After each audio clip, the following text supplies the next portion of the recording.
Thank you. On time, you can get to work by 9 and start your slaving job to get your pay. If you ever get annoyed, look at me, I'm self-employed. I love to work at nothing all day, and we've been taking care of business every day. Taking care of business every way. We've been taking care of business. It's all mine. Taking care of business, and I've been working overtime. Okay, guys. All right, let me take care of some business first. We are part of the Villains Network. What you see is our new intro music, and later on I will play a video that will show you all the people who are a member of the Villain Sports Network. Okay, and so also too, if you're watching this, and just go ahead and hit the subscribe button and smash it really hard. Okay. Hit the like button that you like this particular content today. And also share it and leave some comments later. Leave comments live, leave comments afterwards. I don't care. We'll get to y'all one way or the other. All right, guys, let's talk about the game. Frustrating as it was. I mean, as Jason knows, I kind of lost my cookies in the group chat that we're in. And said some things like fire Sullivan, fire Kirk, get rid of him. But I do want to say, Jason, I hate it that you were proven right. At halftime, I'm giving both you and Brian crap about how well Sullivan was playing, and then you said just wait and see what happens the second half after the adjustments are made.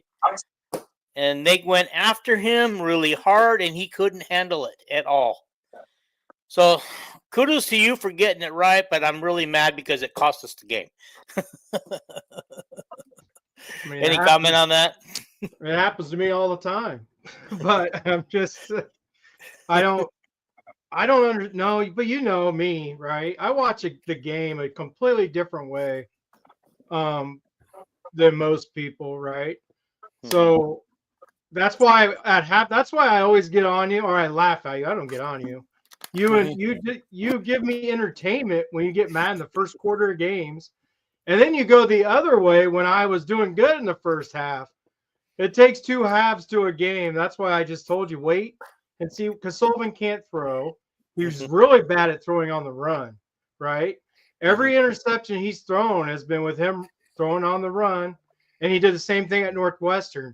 Like he can't throw on the run, and that's what he likes to do is run. So I mean, he's like an oxymoron at quarterback. He's a really good runner, but he has to know if he's going to take off running, just go. Don't even look downfield. Sullivan is a military school quarterback. He would be awesome at Army, but the way they throw the football and stuff, he would do well in their offense. But, guys, I want to introduce Kelvin to you. I don't know if you guys can see him. I cannot see him, but he says he can see us. So, how do you not see him? Is it because you need a light on, Kelvin? Do you have a light? I could see him perfect. Can you really? I got a light right above. You have a TV on, so maybe I'm like lit up like Jesus in the Bible. I got a light right over top of me. Yeah, I'm just like I can you see my halo? It must be something about. I can't figure it out. There's all three of us are on screen right now. Yeah. Anyway. All right. Well, we're just gonna take that. But anyway, people, this is Kelvin. You usually see him in the chats. He usually corrects us when we're wrong and gives us a little bit of tidbit of information, and his memory never fails him. So when he says something, it's probably right. Or his memory doesn't fail us either. Yeah. I have a pretty good memory, but I am not right all the time. And I'm no expert. So. All right. Okay. So let me real quick. Long as we're talking about Sullivan running, I want to know if you guys caught something. You guys remember on the one touchdown drive where he had to scramble? He went left and reverse field and went back up to the 10-yard line and then almost scored, came up short of the goal line. Then somebody shot him with a rifle at the goal line. Yeah, for real. That was I mean, a Seneca that was- Wallace play, except Seneca Wallace scored when he did it. If you guys remember that play. I don't think Sullivan would survive at Army because I think he's a little fragile to run all the time. I 100% agree with you. I'm just saying, like, his play style would fit there better than at Iowa.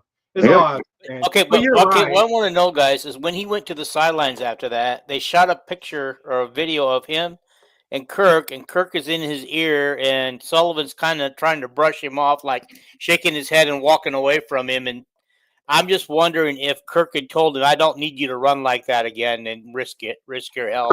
Kirk is probably saying, "Are you all right?"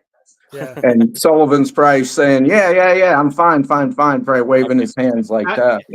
That was the third time he got banged up in that first half. Yeah, Kirk was just trying to tell him, in my opinion, that if there's no reason to get hurt. Slide. Go down at the one. Don't just dive up. Especially when he could have jumped up and over, and he wouldn't have got tattooed like he did. He might have scored if he went high, but instead he tried going straight on like he was a fullback, and he just got drilled. Yeah. Well, the other thing too, I noticed during that run when they did the replay, and they did it from the angle, like we were out in the field watching it happen in front of him. He actually had it wide open. He didn't have to run to the other side of the field. If he'd have just cut and turned left and ran straight to the end zone, he would have made it. It was wide open. There was nobody there. I don't know. I didn't see that. So yeah, I just know one thing. Boy, his teammates hustled their ass off blocking for him. Yeah. And Missouri over pursued. When he cut back, there was 4 Missouri guys right there. They were all close to the sidelines. I don't know what the heck they thought they were doing. Like all 4 of them went like over by the sidelines, and then he cuts back, and there was no one there. I'm going, no, all 4 of you over pursued that bad. On defense you have angles, and if you have a guy right here, you don't over pursue this guy. This guy's going to have contained, so you have to stay inside eye. Hey, it looked like inside eye, outside eye. All 4 of those Missouri guys went outside eye. So it looked like a Cooper DeJean punt return. Yeah. Except there was no fair catch. So yeah. Okay, and speaking of punt returns, how about that kickoff return by Wejen? Yeah. I know. That was fantastic, and I'm yelling at the TV screen. I can't believe I just saw that. My wife comes out. What the hell happened? Yeah, he did his ISM impression. Now he's got a punt return and a kickoff return this year for touchdowns. Yeah. And he'll be back next year, it sounds like, unless he gets a good NFL grade, is what he said. That's the 2% that's keeping him from saying that he's fully coming back.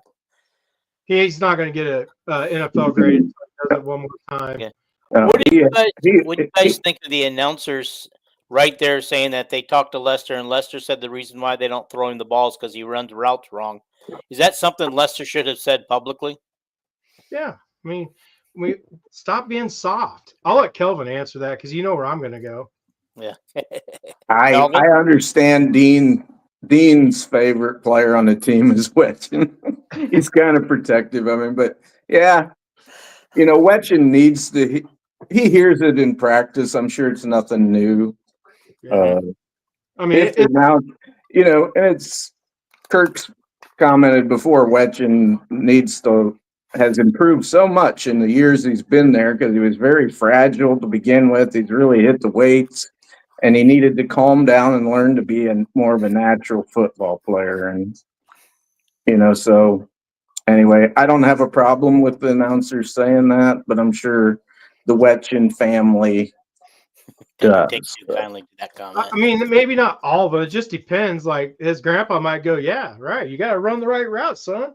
Right? I mean, old school people are going to understand it. It's kind of like, it's just been a new world for Kirk with these new people. When he said what he said about Deuce Hogan, he was telling the truth.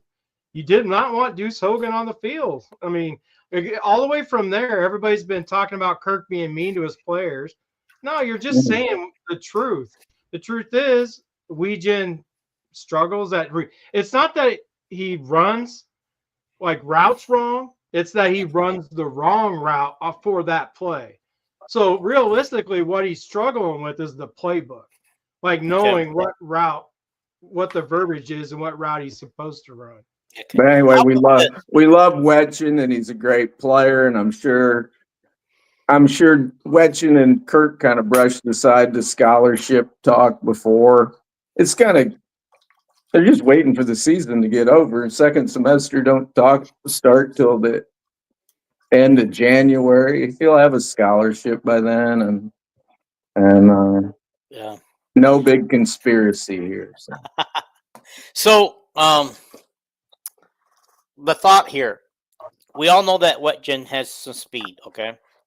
Mm-hmm. Right? Why don't we take advantage of him? And he ever does, those jet sweeps. We hardly ever see him be the one to do it. It's usually somebody else, like Terrell Washington yesterday. Or why can't we just flip him the ball, have him line up off to the side there, flip him the ball, and let him create his magic like he would if he caught the punt or the kickoff, and create some magic there. I mean, or he just play it out, line him up as a running back. My reasoning for that. I mean, I don't know. I mean, I've been mad at that all year, but that's his wide receiver coach. I don't know why they would use Gill in the running game, and it makes no sense. Gill is not very good. Yeah. With the ball. I don't think the wide receiver coach has anything to do with Wetchen carrying the ball or not.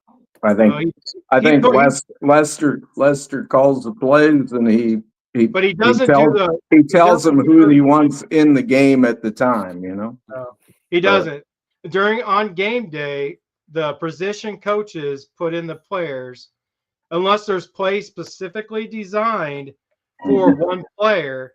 Right. But the wide receiver coach knows what player they're designed for. The offensive coordinator does not have time to call plays and tell what every position is supposed to be. It's the position coaches on game day that rotate the running backs, that do this, do that for their position. Lester does not make the call except for the quarterback position. That's what he coaches. Yeah. Lester makes the call when the guys are in the huddle.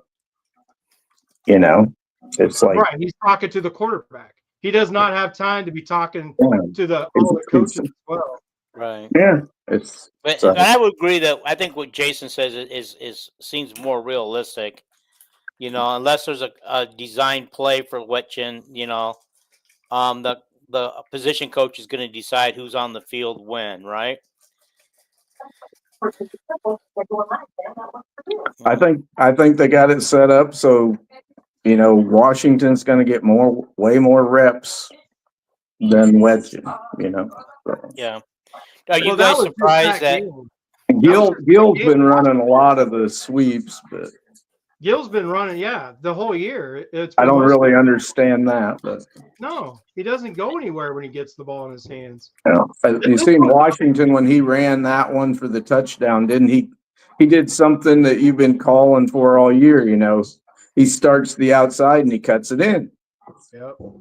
Cuts it upfield where Gill or Wetchen would have probably just kept running to the sideline. I think what we saw, this was the first time all year they actually did that, is we're going to see Washington at the running back spot a lot more next year for certain situations.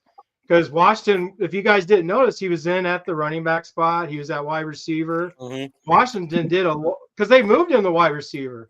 Well, now they realize they could actually utilize him in the passing game from the running back spot.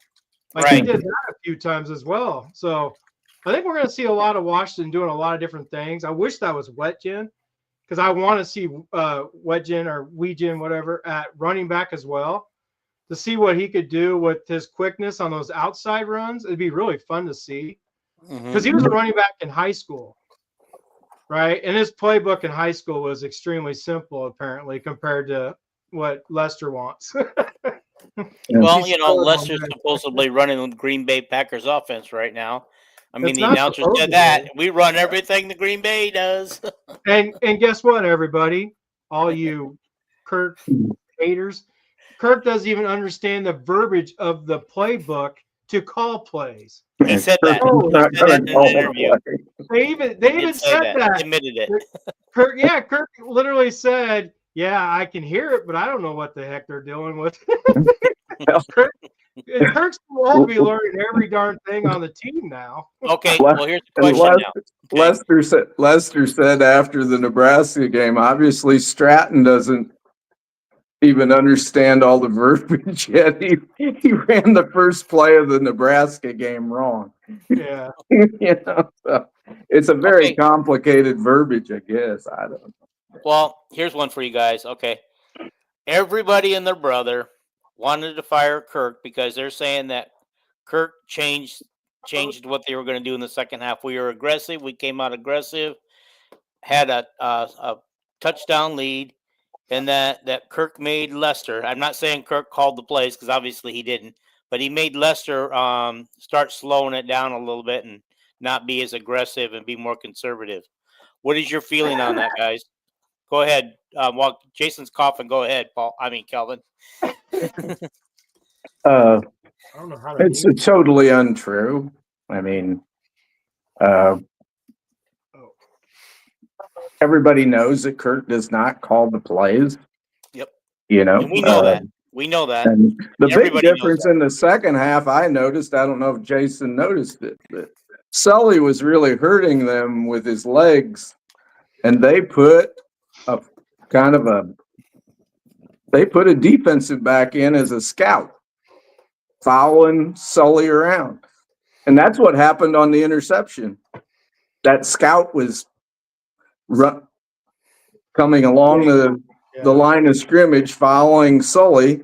And when he got outside, he came up and forced the issue with Sully. And Sully wanted to run, but he didn't. And then he threw the interception, trying to get it to Vandersea. But and when they didn't use that DB spy, they used a linebacker on each side of the field. There was one time where Sullivan got outside the pocket and the linebacker was already there and just went straight at him, and Sullivan just had to throw it away. And Sully only got sacked twice, really, but both times it was like his fault. Why do you panic? Why do you panic in the pocket? The first one on that last drive where he tripped over his own 2 feet. I mean, he had 5 seconds to throw, too, to your point. On that play, he had like 5 seconds to throw before he decided to leave the pocket. And then he tripped over his own 2 feet. He does that a lot. Johnny Walker would have never got him if he just stayed in the freaking pocket. Right. Well, let's go run into Johnny Walker. Well, I mean, Well, that's what, a lot of the things I'm hearing on some of the other podcasts and stuff that I've listened to is the fact that they felt that in the second half he just wasn't patient, that he wanted to scramble. He had this mindset to scramble before he even needed to. Well, it's like Tom Moore, the great offensive coordinator for the Indianapolis Colts, an Iowa Hawkeye graduate. He always told Peyton Manning, 1, 2, 3, get rid of the ball. If nobody's open, throw the damn thing away. After you count to 3, you don't have to panic and try to run with it. Just get rid of the ball. You say you get 3.5, 4 seconds, and you just throw it. Because it's not intentional grounding if you throw it over your receiver's head, right? So even if you're in the pocket, you have a guy who ran a hook that's covered, just sail it over their head because it's right at a receiver. And it could have, they can't say, oh, you did that on purpose. They don't know if it slipped out of your hand or whatever. Right. So even stand in the pocket, as long as you throw it in the direction of a player, even if you sail it over their head, it's not intentional grounding. We don't do that enough. They don't. Hey guys, we got to take a quick break here, and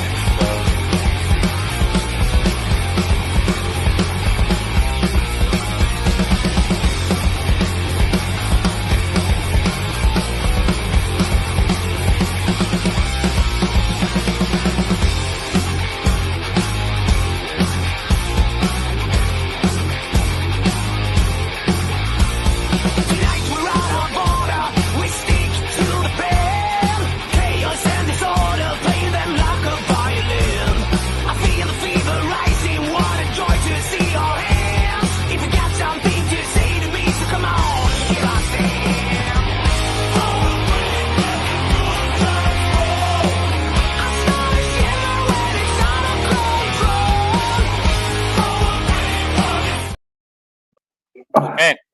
We are back. The only thing I don't like about that video is my logo's not on there. I'll have to talk to the network guys about that. Well, my logo ain't on there either, Dean. So, but I'm not pissed. It's all right. Maybe we should put the Swarm logo on it. I got my Swarm logo on. There we go. I saw that. Yep. Yeah. I got Dean's logo on. Thank you. And I'm not wearing my logo or the Swarm logo today. I have good golly Miss Molly. Give money to the Swarm. We can get a couple guys from South Dakota State visiting this next weekend. So, well, maybe they collected enough money when the Penn State guy was going to come, and since he didn't, we have all that money left now. Dean, you're ruining Brad's cause. You know, we want to say that we don't have any money and we need it, so give money. So, well, then you're feeding right into Brian's feed because he's that way we can pay. We have no NIL money. That way we can pay Aaron Graves and Vanderzee. Hell, not Vanderzee, but Wetchen. He don't need a scholarship. Give him $100,000. He can pay the in-state tuition, you know. So I could have thought you told me, Kelvin, that Wetchen was better off without a scholarship. That he actually came out ahead financially. That's my point of view. Mm-hmm. You know, give an out-of-state kid the scholarship that costs $40,000 or whatever it costs to an out-of-state kid, and just give Wedgen $100,000. He can pay $20,000, whatever. I don't know what in-state tuition is, and he can pocket the rest of it. But don't tell Wedgen's mom I said that. She'll be mad at me. So. I'm getting some really weird messages about the Illinois game. Are you guys? I'm not. I don't know. Bielema and that other coach are like wanting to strangle each other. So, is the game over? No, they're 50 yards apart. That's what I'm getting all these messages about. There might be a fight when they do the handshake, but they're like 50 yards apart. So how are they going at each other? The game's in the second half. Yeah. They aren't trying to shake hands now. But. No, that's what I'm saying. Like, what's going on during the game? I don't know. Like, I got the game on right in front of me. What's the score? Saying Beamer. I don't know. Illinois was driving and they were behind by 3, but right now they're showing Ashton Genty warming up. So it's on a commercial. Okay, it's 20. Illinois is ahead 21-17.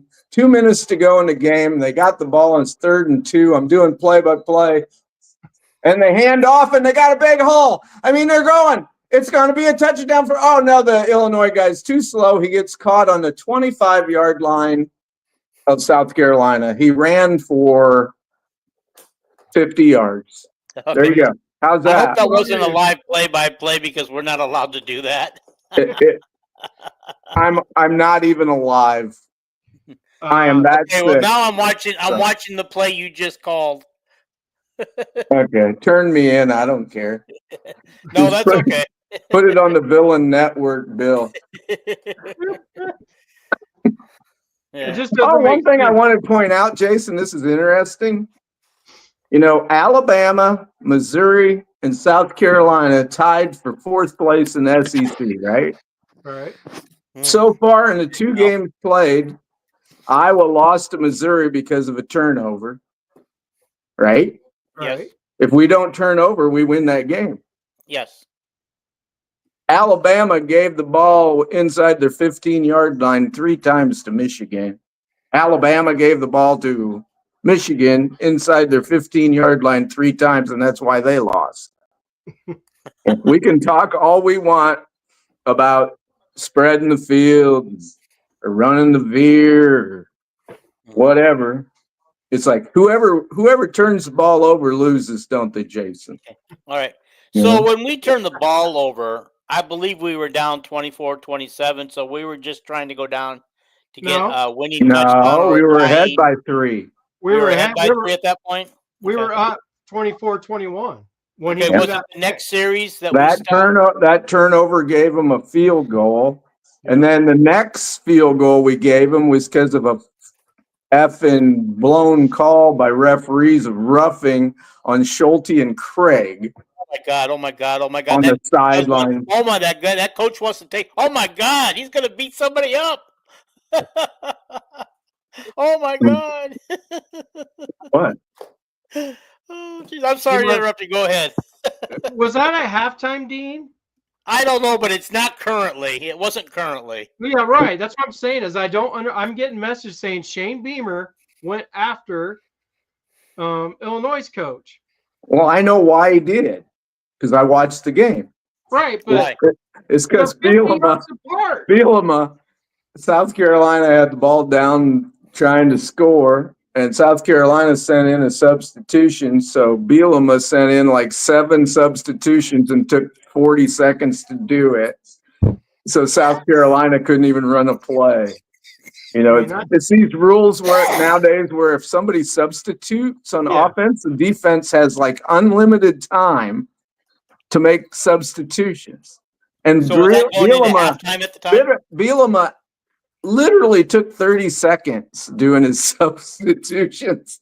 Right, but how did he chase Bielema down? Like how? I would suppose it was at halftime. He probably chased after him. He tried coming out on the field. They had to hold him back when Bielema did that, and Bielema stood over on the other sidelines and just laughed and laughed. And boy, did that get the South Carolina coach Beamer worked up. But anyway. So it appears today Illinois is going to make it 6 wins for the Big Ten, and Washington makes it 4 losses. Yeah, Washington went for 2 points on the last play of the game. See, instead of going into overtime. Unless you know you can make that, they had the wide receiver wide open, and the Washington quarterback, instead of putting a little arch on it and get for the guy wide open in the end zone, he didn't give enough arch, and the Louisville player jumped up and got a hand on it. So, oh, that's too bad. That's too bad. Now we know why Washington was 6-6 this year. Now 6-7 with a losing season. Yes, bad luck. Bad luck. And losing to Iowa. And that game wasn't close. So. No. Wasn't that a game where Washington hardly ever punted? I don't remember. Yeah, the Washington hardly ever punted in the game, and we beat them like 38-10 or something. Yeah. Well, they started out that game owning us. They went for it on every 4th down. They went on 4 or 5 4th downs. Oh, yeah, we kept stopping them on 4th. Yeah, that's what it was. And they always want Kirk to go on 4th down. It's 4th and 2. Yeah. You know? And then I heard somebody else say yesterday for our game yesterday that we only forced 2 punts yesterday from Missouri, but I looked it up. We forced 5 punts, and they only forced 4 on us. Yep. And so, to say that we have an issue with getting off the field, which we did, but we still forced some punts, and I think the turnaround in the game, like you guys said, was the turnover plus that bad call on that out of bounds play. I hate to mention officiating, but I thought it was very, very bad yesterday. Yeah. They wanted a targeting call so bad. And like Doctorman said, their offensive line literally held our guys every play. Oh, I saw that. I kept thinking, are you guys? We're literally being held. We can't get to the quarterback. Aaron Graves basically wrapping their arms around us and holding us back. Aaron Graves couldn't do nothing. They just held him the whole game. But yeah, how'd they get away with it? I mean, ACC refs think that oh, hey, we should be nice to the SEC players. Oh. The truth of the matter is, if our defense would have been better this year, we'd be 11-1. Yeah. Oh, no doubt about it, because we wouldn't have lost the UCLA game. We wouldn't have lost to Iowa State. We wouldn't have lost Michigan State. I mean, wouldn't have lost yesterday. And we're probably the one playing right now and not Illinois in this game. Well, we'd be in the playoff. We'd been in the playoff and got embarrassed in the playoffs. You mean like Indiana? Yeah. So the Big Ten so far today, we're for the bowl season, we are officially should be 6-4. Mhm. I got us at 6-4. Or no, 6-3 or something like that. I can't remember. One game, the Rose Bowl's we're gonna go 1-1 in that. So Yeah, it's true. No matter what we do. I'll shut Second up time and this year I'll we're gonna shut have up and two let conference- Jason talk a little bit. So Yeah. Oh no, I'm the one that usually does talk, and I'm kind of enjoying. No, I'm just getting all kinds of messages about what's going on across the college football. So that's what I'm looking at. I can't wait to see the video of what's going on with Shane Beamer and Belima, however you say his name. I can never say his Lima's name. talking to the reporter right now, but I don't have the sound up, so I don't know what he's saying. you're saying a great win, you know. So they are, win, my guys. the Big Ten is 6-4 now, though. Okay, 6-4. I got it right. Yeah. All righty. And so let's talk about, we know about the losses. Everybody's heard this over and over. All the freaking podcasts, Hassel, Corey, Lysico, all have had their podcasts now. The Punting is Winning people has done their podcast, so they all know about all the crap and all the complaints and stuff like that. Let's talk about the future. I'm already on record as saying, if we don't get a real quarterback, that 5 or 6 win is our max next year. And I know that I'm going to take some beating for that, but where are you guys at on this? Jason, you haven't talked much, so why don't you tell me what you think about the future? When's the last time you said that, if ever? Yeah, really. But no, I'm not with you guys on that. I mean, I believe every time this happens, Kirk finds a way to give us a season we're not supposed to have. I think that it's very possible next year the defense comes back to being good. Just something happened. Something was in the water this year. We don't know exactly what's going to happen next year. They don't have a hugely tough schedule again. That's where, so I could totally, I mean, they could get 9 wins again next year. I mean, right now I don't know because I don't know who they have exactly. When we get through spring ball, then I'll be able to tell you more. Yeah. But right now, because we don't know, there could be some stars that come out like Lutmer. Lutmer actually played very well yesterday. Yeah. I mean, they took X out and they put in a lot of players that actually did not play very bad. We had our moments, but most of the time, Lutmer actually surprised me. Because when he first came in against, I don't remember what team that was, but they made him look foolish. Michigan State. Yeah, Michigan State. They made him look foolish, so I was like, ooh, I don't know. But yesterday, he looked really good, and I was really surprised. He was in position. He was okay. But with Wampa, okay, he's not been like he should be, so he's definitely not NFL material. Nobody's going to look at him, not even going to sign him. Who's that? Wampa, Xavier Wampa. Oh, the Wampa, he's not going in the draft. He's already said he's coming back to Iowa, but he has no choice. But I think they should move him to receiver. I think he would be a very, very good receiver, and he could even be better than what I believe because he has great ball skills. And I guarantee you he'll be able to be taught how to run routes. What he doesn't have is the capacity in his brain to be, okay, I got to stay deep on this player. Okay, my coverage is here because he wants to make a play and he puts himself out of position. Notice very few times, I don't even know if he had interception this year, but very few times does the ball, when it comes his way, is he in position. He makes a lot of tackles. So when they throw it underneath, he's going to make the tackle. He's really good at tackling. However, he doesn't have that thing in his brain to say, okay, I just got to play deep.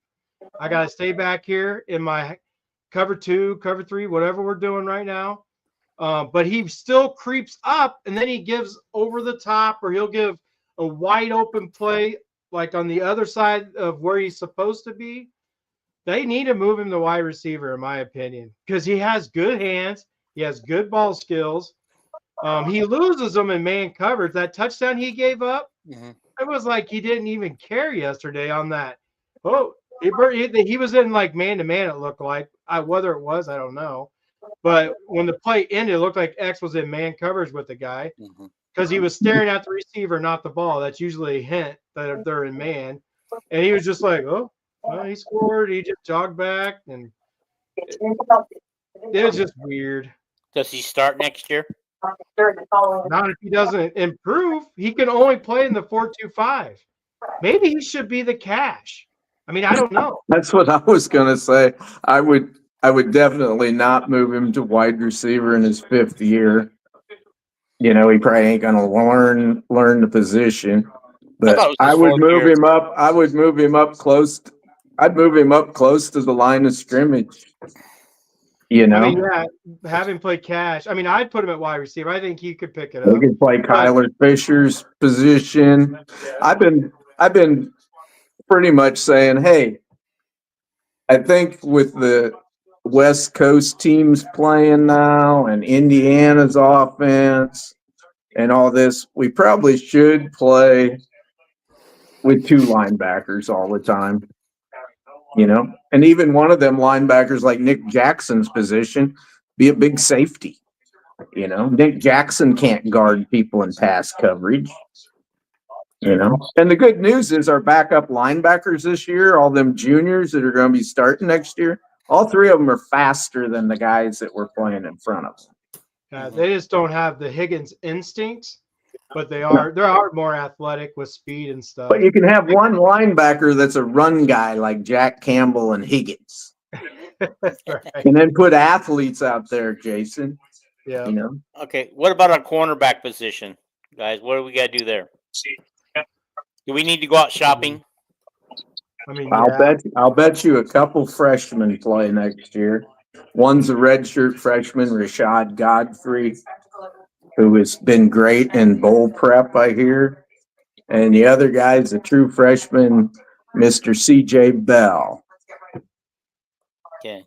Who reminds me of Devon Mitchell. He's just a glider, long arms, and I don't think Phil's gonna. I think Nestor will probably be more of a cash guy, and I thought TJ Hall played all right yesterday. Yeah, he did. Yeah. Okay. So, and he might be a better safety than Nwampa. Right. Right? I mean, yeah. Guys, I got to sneak in another break here. As soon as I find it. There it is. Oh, that's the wrong one. We're still redneck. We still haven't figured it out. We're the redneck show of the internet.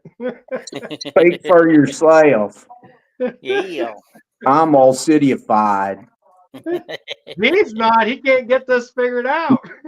I grew up on a horse and dairy farm. I'm no city slicker. But. Yeah, I'm not either. I'm ready, guys.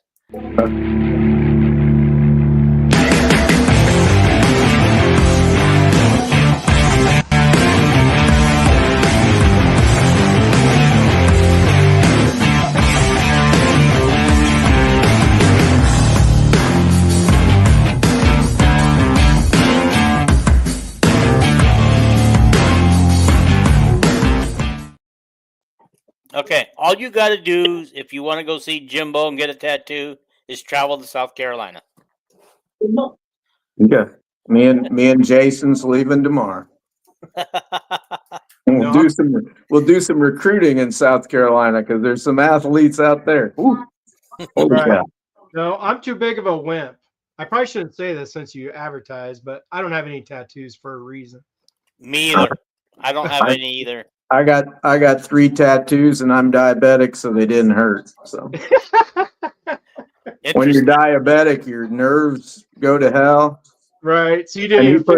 He put a tattoo right across my shoulder blades off a Jason Aldean T-shirt, and I sat there and he says, "How come you're not crying? How come?" I said, "Are you actually putting the ink in now?"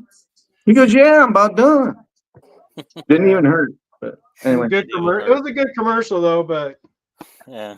my stomach gets a little. I'm afraid. It's the one. It's the one they want me to run. Oh no, it's fine. It's great. I mean, people love tattoos. Tattoos is no longer something where people look down on. Yeah. Tattoos is for everybody nowadays. Yeah. So, I mean, back in 2005, I hired a woman with tattoos. Thought nothing of it because I didn't have a thing against tattoos. Hired her. The owner of the company comes in and says she needs to cover up or get fired. Oh, and he fired her because she wouldn't cover up. Yeah, those days are long gone. Most employers wanted me to cover up my face. Would you want you to wear a bag while you were working? Yeah, they thought I was appalling or something. Too funny. Sorry, I joke all the time. Hey, one thing I want to say is, God darn it, our offensive line's pretty good when our running backs average 7.4 yards a carry without KJ, too. Yeah, they yesterday. did. I think KJ would have. I think he would have scored a couple times on them long runs that our guys didn't this time. Yeah, I agree. But you talk about, going through holes and not getting touched for 8 yards. It's kind of what we did all year. So. Yeah, I had Moultron with 98 yards, and as I was typing it to tell everybody he loses 2 yards, so I go, okay, well now he's got 96 yards, and that's where he finished. God, if we could have just run him one more play, let him pick up 5 yards so he could get over 100. I got a couple plays they could have done that. How about those 3rd and 2 pass play downs? Yeah, definitely. You pass it 3rd and 2. Your running back, and you're going to get me on a rant. I told myself. Yeah, Kirk's calling all them pass you need plays. To rant it away. No, because it's Kirk calling the plays there, Jason. Right. If Kirk was calling the plays, we would have saw a run on 3rd and 2.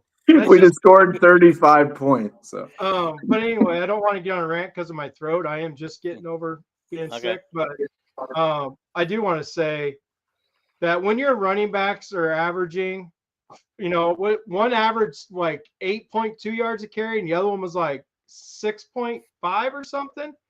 Moulton, the bigger one, was averaging like 6.5 yards a carry. And we don't run the ball on 3rd and 2 or 3rd and 1. I believe his interception was on a 3rd and 1 play. Mm-hmm. And then obviously, so this is, I don't want to say, I mean, everybody knows my opinion on Sullivan already. But that 4th and 1 play where they were lined up for the quarterback sneak told me everything that I already knew about Sullivan. His brain cannot handle everything that a quarterback has to do. He gets up there, he can't even get him to the line of scrimmage to do a quarterback sneak in a hurry. Like he's panicky. Yes, he was panicking. That whole situation was just god awful. That was not a quarterback sneak. Yeah. Like everybody looked out of sorts. It was, and I really don't think Jason, you can coach it out of him. Yeah, he's in his 4th year. Yeah. You can't coach it out. So, but you're talking about the one where they jumped over the top and nailed him before he even got. And they grabbed his face mask, and they put up a picture on 3 today of 3 Missouri guys jumping off sides. Yeah. But I mean, them officials, don't get me started on the officials. They'll end up in prison. It's funny because what I wanted to point out is while they were being jumped over the line and pancaking Sullivan with the ball, his line was pushing forward, and I don't think they had any idea that Sullivan wasn't there with them. Well, yes, what Missouri did was a penalty. Don't get me wrong, but that has nothing to do with how 3 penalties. That had nothing to do with how Sullivan was handling the whole situation. No. Before he said hike, right? Mm-hmm. Everything was in chaos before. Maybe that's what confused the hell out of the officials. Mm-hmm. Like everything was just in chaos. The left side of the offensive line moved, before Sullivan could even got the ball. Like the whole thing just looked. It You looked know what like we should have done when the chaos started? looked like We a should have junior. done. We should have done what we did in another bowl game. Throw it deep to Holloway. There you go. There you Because go. that you talk about a chaotic play, you know. But Drew Tate stayed calm. Are you You know? seriously? Yeah. Yeah, thank you. Yeah. I'm glad you said that because if you're Drew going to Tate's coming compare, to the line. The clock is ticking away. This is going to be the last place, and he doesn't even know it. Yeah, the referee if you're told Drew really- Tate. Referee told Drew Tate, "Hey, Drew Tate was in the huddle. He didn't know the clock was running. He goes, the referee saved Iowa's ass in that game and goes, hey, you guys, there's 15 seconds left and the clock is running." So they broke the huddle. So.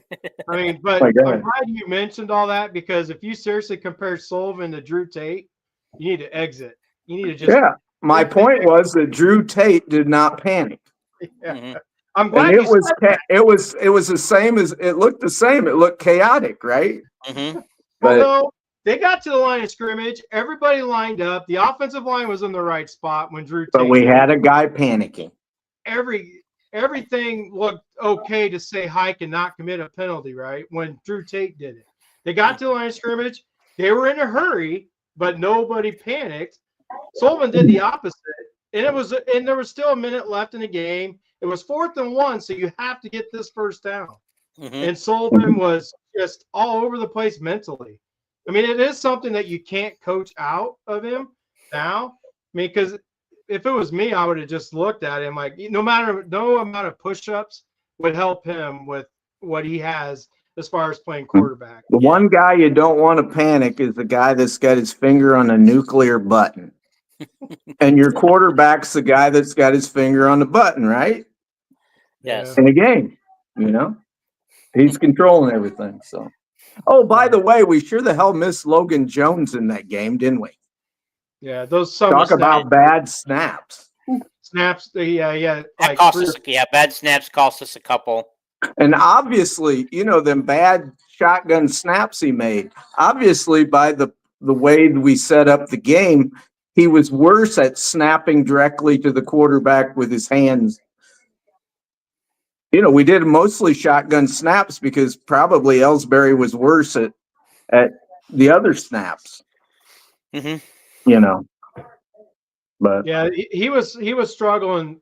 They were coming low and to the right of Sullivan. I don't understand that because the way the center puts your hand on the ball, man, I don't know if I can't really show you guys, but you're on top of the ball, and it's literally. I was a center in high school. So Yeah, but did they run the shotgun back in your day? oh hell yes, I about knocked the quarterback over with him. I could really snap a football. I don't care if it was a punt, extra point, or anything. And But it's really simple. It's just in your mind. Granted, you got to get your hand back quickly, right? So you have to go like this and like this, but it's still exact same motion. Don't tell Cade, but I used the laces. Yeah. You know. Yeah. And They don't snap. By the way, Hank Brown and Jimmy Sullivan thrown in practice this week. Somebody happened to point out they might be all right. They're using the laces. No, Jimmy's. oh, and by the way, the TV announcer pointed out that them bad snaps were snaps where the center had to move to his left real quick to block somebody. Yeah, that's what I was trying to say. Yeah. He's trying to get his hand back. Yeah, it was every time was when he had to go left. So when he snapped, the ball went right, Yeah. and it really was 2 inches off the ground. Like it was coming hard and really low. Yeah, when I played center, the coach always said, "Get the snap right before you worry about anything else." You know, so. But yeah, I can't even pretend to know what's going on. I will say Jimmy Sullivan's probably going to be my new Marco because Jimmy is really good as well, just like Marco. The question I have is Jimmy going to get a shot? That's my question. Like Jimmy is he's so much better than what his rating is. I'm really shocked with how good Jimmy is. Hank Brown I like as well, but he has to get thicker, stronger. Hank, Yeah. I think I don't even think he weighs 200 pounds, to be honest. He And he's needs to hit the weight room. Yeah. Yeah, he's very accurate. He can move with his feet, but he does not have a very strong arm at all. So he's Yeah. got to get stronger. Is he Shaggy 2.0? Shaggy 2.0. Who's Shaggy? Well, I think he's way ahead of Shaggy as far as talent, but Who's Well, I Shaggy? meant why? Because hair-wise, hair sticking out of the helmet. Yeah. Shaggy cut his hair off, so He did. He yep. did.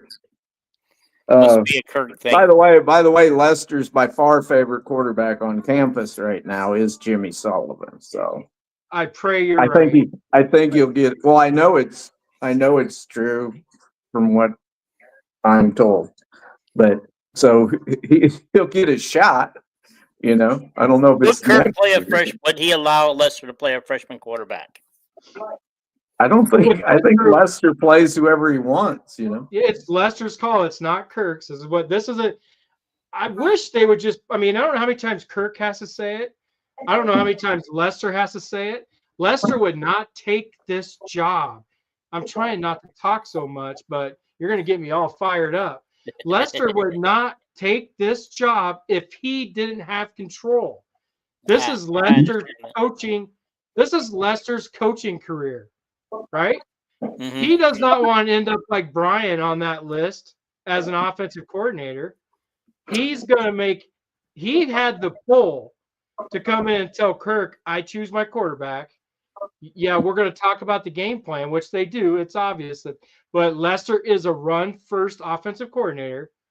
People don't understand that he is, or it's an RPO. If you noticed, I want to say 2 or 3 of the first passes of the game were RPOs. So the pass went because Sullivan saw it, right? It was an RPO, it was a run-pass option where he pulled it and threw it. So they weren't called pass plays. It was what does a defense look like plays. So he didn't call that many plays as well, pass plays. But no, Lester runs the entire. I mean, the fact that Kirk came out and admitted, I don't even know what the verbiage is when I hear him calling a play. I don't know what's coming. I don't know how many times Kirk has to say, yeah, we all know. Yeah. Previously, Kirk would tell them, okay, we're because Brian's offense was Kirk's offense, right? Kirk and what they made Davis, they gave him 1 year, 2013 or 2012, 1 year to run his offense. If you remember right, they had that running back who now passed away, number 5, Bullock. Yeah. They were trying to use Bullock as Vandenberg. And Vandenberg, but they were trying to use Bullock to be a wide receiver and running back because he could catch. And they were trying to run that no huddle. Well, turned out they only won. What was their record that year? 4-8. Yeah, 4-8. And it was the first year of Phil Parker, and he didn't know what he was doing. And it was the first year of Greg Davis, who knew what he was doing, but he wasn't using the players right that he had. Vandenberg went from the year before. I think Vandenberg was like 24 touchdowns and 4 interceptions. And then the first year of Greg Davis, it was like 7 touchdowns and 15 interceptions. and Kirk said, enough of this. Yeah. And he also had over 3,000 yards passing, right? So I don't know. He did. He had over 3,000 yards passing in 2011. So then in 2012, everything went down to poop. Kirk said, no, we got to run. We're going to run this offense because Davis still thought he had freaking Vince Young at quarterback. I mean, Davis had Vince Young to show that he was coaching. We all know what Vince Young did when the plays broke. So, yeah. Okay. So, yeah, Kirk doesn't call plays. He doesn't even know. The key stat for that year was 4-8. Right. You know, that's a head coach's job. Yeah. That's his stat, you know. Yeah. Kirk, He let him run his pop. Kirk has a real big interest in who plays, who starts, but it's called the who starts in the offensive line. That's Kirk's deal, you know. Well, I mean, he still was in everybody, all the other coaches, he was still in their head on the quarterback position still. That's why we saw what we saw. Lester's like the first OC that came in and is literally has total control over the starting quarterback, over what they do on offense. But Lester also runs the ball a lot, which is what Kirk likes, right? Except for those stupid 3rd and 2 passing plays. I know on 3 thread they put up. Guys, I'll be right back. Just keep it going. On 3 thread they put up statistically that Kirk Ferentz throws the ball way high percentage of the time than Hayden Fry ever did. No, he did. Well, He does. Brian threw the ball. Brian threw the ball more than any other offensive coordinator in Iowa history. Yeah. It's like Kirk's offense is not just run the ball. When you have and it never has been. It wasn't when O'Keefe was there. It wasn't when Davis was there. When you have a lead, it is. He wants you. And when you don't have a quarterback, it is. When he has the lead, he wants you to run the football. Guarantee you, if Kirk was calling the plays with the running back success that they were having on those 3rd and 2s, Kirk would have said, "We're running the football. We're not going to try throwing it." And 3rd and 1. 3rd and 1. It's pretty stupid when you're averaging 5.8 yards a carry on the season to throw the ball 30 times, you know? So, Hey, guys, I want to show you guys something. For Christmas, I got all these Caitlin Clark trading cards. cool. A whole bunch of them, including both Fever and Hawkeyes. I got the Time magazine. I almost bought it myself and ordered it, but I didn't. But I got it for Christmas, the Time magazine with Caitlin on it. And 2 big books on Caitlin. Cool. So I guess somebody thinks I love her. Oh, that's cool. I got a basketball. I showed all you guys my basketball. I've seen it. Yeah, that was really cool. That was cool. Yeah. So is that like that's a Wilson's signature ball, is it? Yeah. With Okay. Caitlin Clark. I believe, I mean, I don't have it with me, but I believe Caitlin Clark signed it, right? It's her signature on it, if I remember right. Yeah. So how do you get one of those? How do you find one of those? Or did you ask? You buy them. No, I know, but where? I don't know. I did not ask. I was just excited. I was like a little kid in a candy store. I would be too. I would be. And too. my wife was just laughing. Yeah. But I mean, I can ask her and I'll text it to you. That's fine. Okay. I don't know exactly how she got it. Yeah. I went to see the Bob Dylan movie with my nephew for Christmas. So that was I my want to see that. I want to see that. I wanted to see it today, but my wife wants to take a nap because tonight's New Year's Eve and she's going to be up late. Not Okay. me. When Penn State's done, I'm done. Yeah, guys. Okay, I made a mistake. I said the Rose Bowl was tonight. It's tomorrow night. Yeah. Tonight is a different. I What just bowl game is assumed Penn State playing in? I just with assumed you were Boise talking State? about the Penn State Boise State game because they start the same time of Yeah, what you were. They start that's the play. That's the playoff game. It's on tonight. So. Yeah. And which bowl game is that? You guys know? I don't know. I don't know. I just Okay, remember they're playing. It's one of the bowl games, but okay, nobody even knows anymore. That I just am. tells you I the am. I playoffs am have brilliant. ruined the bowl. I am brilliant. You know. I know Iowa played in the Music City Bowl. So there you go. Yeah, and I do want to point out. People made fun of this, but the article or the Keith Murphy video that he showed of can't even think of who it was now. Help me out, guys. Who was the guy interviewed? Deontay Craig crying. Yeah, Dante Craig crying because it meant so much to him and he didn't want to go out that way and how he loves to be a Hawk. And he was telling everybody if they're contemplating being a Hawkeye that he encouraged them to be a Hawkeye. And I thought that was really cool. Then people make fun of it in the comments, you know. One guy said, well, then just win then if you don't want to go out like that. Yeah, that's I don't think he was crying because because they lost. He was crying because it was his last game with his Yes. buddies. Yeah, he You said the know? reality hadn't hit him yet that this was his last game as a Hawkeye. Yeah. And you know, people that comment like that, they comment like that because they're a-holes. Yeah. And I don't care if they're my friends. I don't care if they're friends of you guys or who. The people that comment like that are a-holes, you know. These I kids, would agree with that. These kids give up their bodies for us for 5 years, you know. And I feel bad when I say something about Sully panicking because he's probably a great kid and Kelvin should just shut his mouth, you know. But Well, I do wonder. Calvin, once in a while you do say something on the negative side, and it shocks me because you're Mr. Positivity. yeah, I don't. It's like last year. I hated not liking Deacon Hill so much as a quarterback because I'm sure he was a nice kid, and I'm sure his teammates loved him and everything. He was just the best thing we had going, you know. So, but We will never know. tough quarterback room the last 3 years at Iowa, boys. You know, and we still averaged 9 wins. You know, so that's pretty good. 9 wins. 2 out of the last 3 seasons have been 8-5. I don't know. We won 10 games last year. Last year we went 10-8, 10-8. So I guess that's 9. I guess that's 9 when you figure that out. Any of these people that are not happy with Kirk, all you gotta do is tell them we got 89 wins in the last 10 years.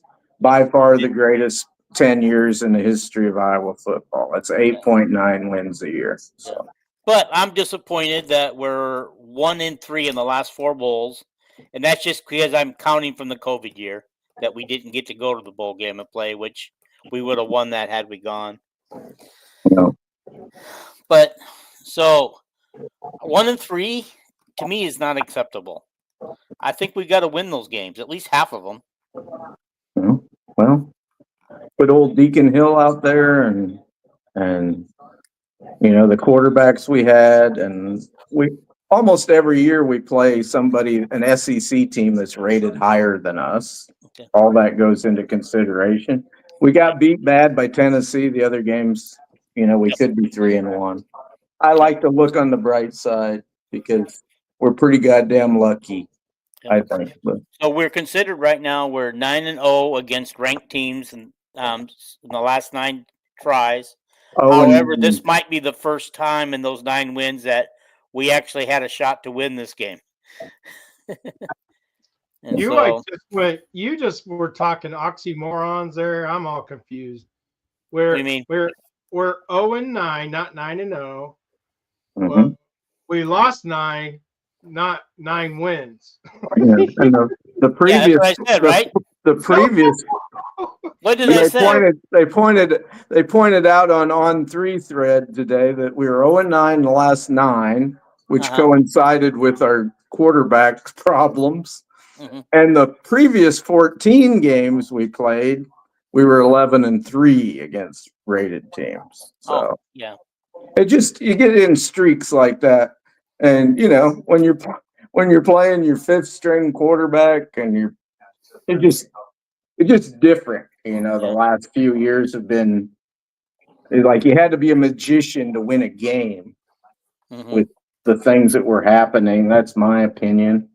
But and it looks like what would you think would be the over under? I'm not talking about, you know me, Jason. I don't like predicting seasons, nor who's going to even win a game. Jason, you're a gambling guy. What's the over under on wins in Vegas for next year? It's going to be 7.5. It'll be 7.5. 6.5. Oh, I don't think it'll. I was going to say if Kirk Ferentz wasn't the coach, the Vegas people would have it at 4.5 to 5.5. But with Kirk the coach, they'll probably put it at 6.5. I bet they do 7.5. They do 7.5 every single year. Literally every year almost it's 7.5. Well, they're going to get it right one year. They got it right this year. Well, Yeah, because no, we ended with 8, so we went over. That's why they yeah, have.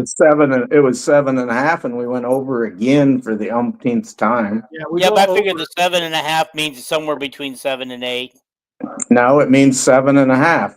If How we you can't have win, if we 7.5 win, wins. if you bet the over on 7.5, if we win 7, Mhm. you lose. That's If we true. win 8, you win. Yep. Yeah, Okay. that's So we why they do we got So the the half over. there, half is there to go over or under. I get it. Yeah, they usually put it at something 0.5. That's why I said I bet it's 5.5 if Kirk ain't coaching.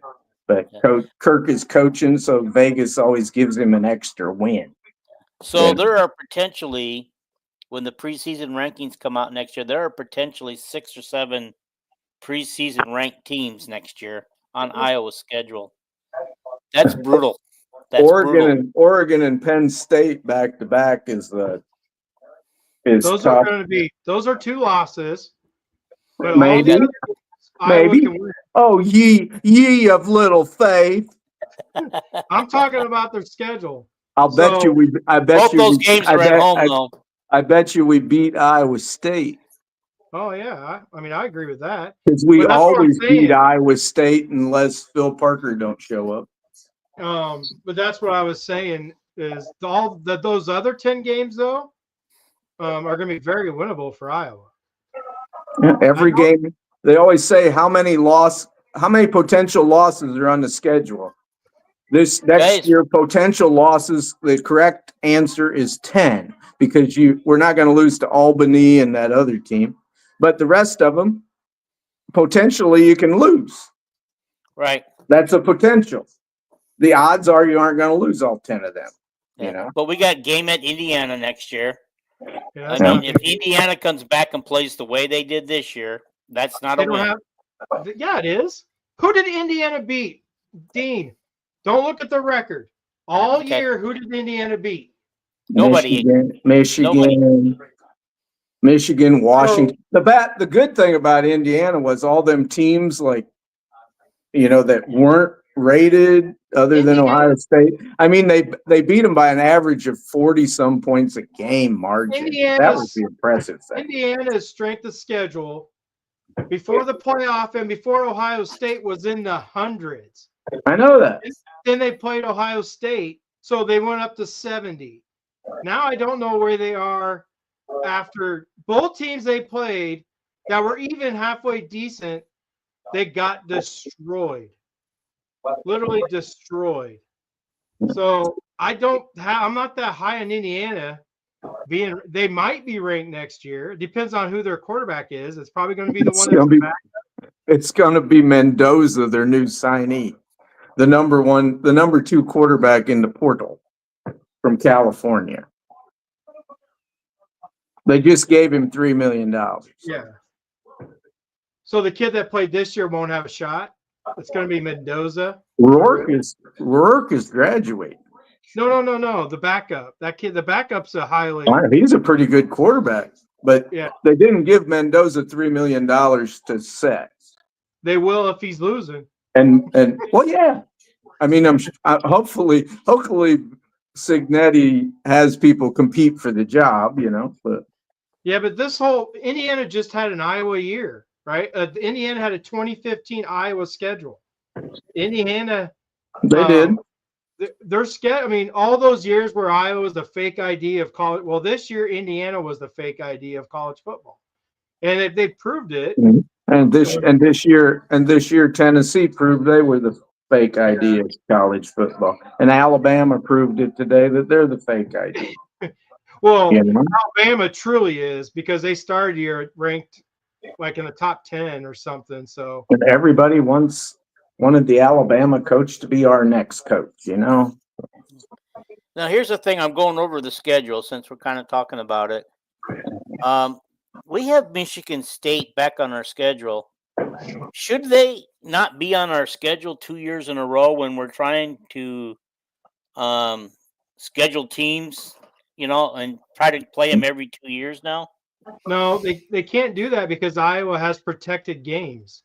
So it's not going to be Okay. like that. Iowa has, 3 games that are protected that we're going to play every year? Yeah, nobody else Wisconsin, does. Yeah. Like the way, Wisconsin, Minnesota, and Nebraska, right? the way I understand it is they got a mathematical thing where you play every Big Ten team 3 times per 5 years. Okay. So we're going to play Michigan State 2 years in a row. We probably only play them one more time out of the next 3, you know? Yeah. So, Well, this actually be the 3rd year in a row because we played them last year. did we? Okay. Yeah, Oh. we beat them. And we kind of stole that game from them. They had that one, and we took it away from them. Yeah, they had the interim coach. Yeah. Hmm. Cooper DeJean beat them. With his punt return. Okay. Well, I'm looking at maybe 4 potential preseason ranked teams. I don't know about USC. Will they be ranked preseason just because they're USC? No, they have nothing going for them. It depends on what are we playing USC? Yeah. Yeah. In the Coliseum in Los Angeles. Depends on who USC beats before they get to us, you know? Do they have a pretty good, they usually have a pretty good non-conference schedule, and if they beat LSU again, and if they beat Notre Dame, you know, they He's saying preseason, right? You're talking preseason rankings, right? Yes. Oh. Yeah. And so, again, like UCLA was our 3rd last game of the season, USC will be our 3rd last game of the season in Los Angeles. They won't be ranked. Yeah. Oregon is the week before USC, but they're at home. Minnesota's at home before that. Yeah. Then we got 3 home games in a row. I think I heard that. I think I heard Doctorman mention that or something. Yeah. There's a bye week in there. There's Penn State, Minnesota, back-to-back weeks, bye week, and then Oregon. But all 3 of those are home games. Does Oregon, either Penn State or Oregon, have a real tough game the week before they play us? Yeah, I didn't look. I mean, I will look when the summertime comes and I do my preseason stuff like I did last year. Yeah, I think I heard Doctorman say that might be where we can trap. I don't know if we play Oregon after Penn State or what, but Oregon has a real tough game the week before or something. He said could be a trap game for Oregon, you know. But. Yeah.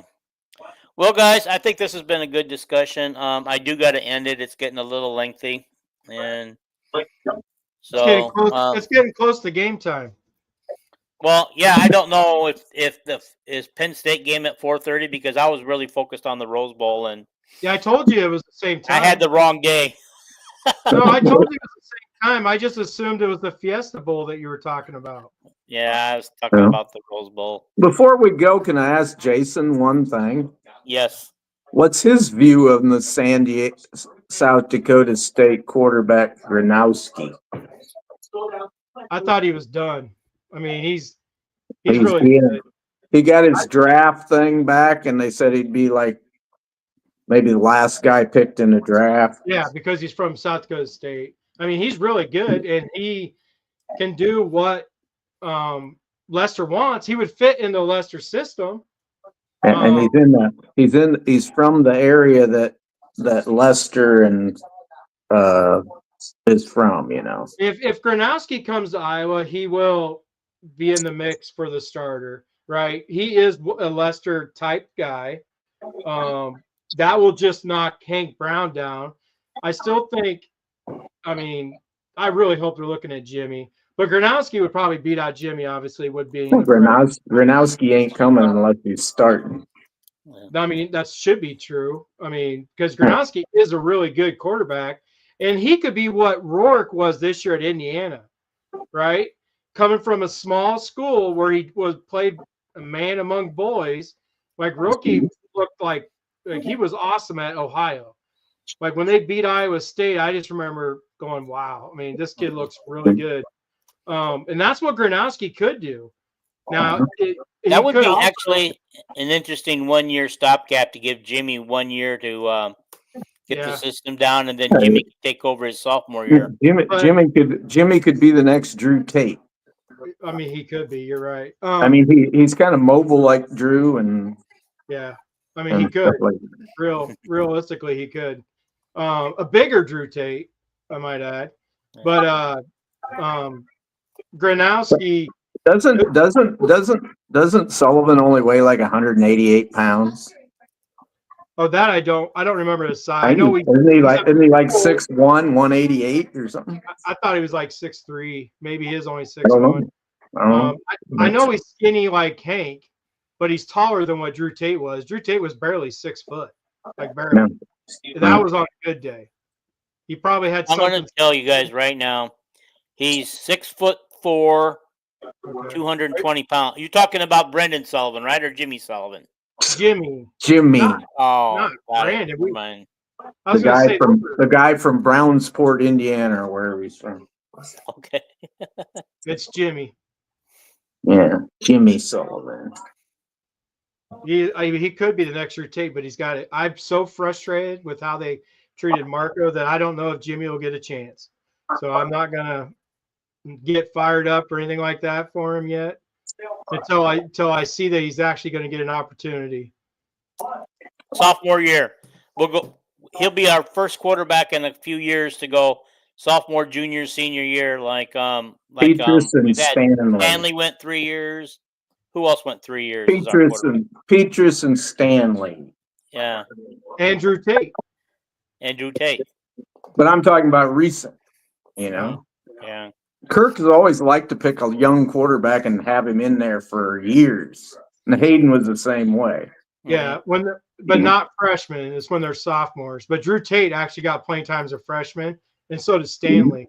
Stanley was the backup his freshman year, just like Drew Tate. Stanley got to play a lot of victories formation. Well, he threw the ball a few times. Drew Tate threw the ball like 5 times. I remember there's one game in Drew Tate's freshman year that he wasn't prepared. He wasn't paying attention, and they had to pull out our quarterback for a play, and he wasn't ready to go. They were making fun of him on TV. A lot of backup quarterbacks are very unprepared to take a smack. I mean, unprepared as far his head wasn't in the game. He didn't even know he needed to go in. Well, anyway, you want to go, right? I want to talk forever. You know? I know. Me and Jason only get to see each other once. This is the first time we've ever been on together. Yes. I was wondering where you were going with that. What do you mean? What do you mean? What are you making are you making weird connotations? Stanley, as a freshman, was 5-9 passing the ball. Ooh, boy. He got 9 passes as a freshman. Like I said, he had a lot of victory formations. A lot of cleanup. By the way, you asked if Nwampa had an interception. I think he had an interception in the first game of the season. So. Okay. I think. Yeah. Hopefully, he has 10 of them. We're gonna get out of here. I appreciate you guys joining me, and I don't know when we'll do another football episode. Probably later down the road, after spring or something. All right, take care, everybody. Thanks for watching. I will never be free now, my baby. No.